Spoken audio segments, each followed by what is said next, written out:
స్మిత్పై వేటు కోహ్లీకి కలిసొచ్చిందిలా.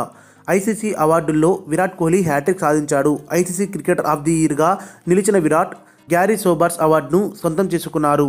ICC one day player, ICC test player అవార్డులను సైతం కోహ్లీ సొంతం చేసుకున్నారు.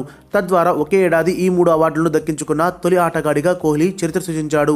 గత ఏడాది ఐసీసీ టెస్ట్ ప్లేయర్ మినహా మిగతా 2 అవార్డులను కోహ్లీ సొంతం చేసుకున్నాడు. టెస్ట్ ప్లేయర్ అవార్డును నాటి ఆస్ట్రేలియా స్మిత్ సొంతం చేసుకున్నాడు. బాల్ ట్యాంపరింగ్ కారణంగా క్రికెట్ ఆస్ట్రేలియా స్మిత్పై ఏడాది వేటు వేయడం కోహ్లీకి కలిసొచ్చింది. ఐసీసీ టెస్ట్ ప్లేయర్గా నిలవడానికి తన ఆట తీరే కారణమైనప్పటికీ స్మిత్ కూడా విరాట్కు ఉపయోగపడింది. 2017లో టెస్ట్ ప్లేయర్గా నిలిచిన స్మిత్ టెస్టుల్లో అగ్రస్థానంతో ఆ ఏడాదిని ముగించాడు.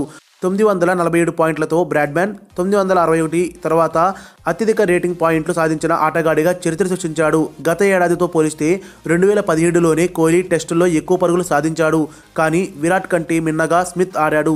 గత ఏడాది మార్చిలో దక్షిణాఫ్రికా పర్యటనలో బాన్క్రాఫ్ట్ బాల్ ట్యాంపరింగ్కు పాల్పడటం, తదనంతర పరిణామాలతో స్మిత్, వార్నర్లపై ఏడాది పాటు నిషేధం వేటుపడింది. దాదాపు 9 నెలల పాటు ఆటకు దూరమైన స్మిత్ ఐసీసీ టెస్ట్ ర్యాంకింగ్స్లో టాప్ 5లో నిలిచాడంటే అతడి ఆట ఏ స్థాయిలో ఉందో అర్థం చేసుకోవచ్చు. స్మిత్పై నిషేధం వేటుపడిన తర్వాత గత ఏడాది ఆగస్టులో కోహ్లీ టెస్టుల్లో అగ్రస్థానానికి చేరుకోగలిగాడు. స్మిత్ 2018లోనూ క్రికెట్ ఆడి ఉంటే టెస్ట్ ప్లేయర్ రేసులో విరాట్కి గట్టి పోటీ ఇచ్చేవాడు అనడంలో ఎలాంటి సందేహం లేదు. మరిన్ని అప్డేట్స్ కోసం మన ఛానల్ని సబ్స్క్రైబ్ చేయండి.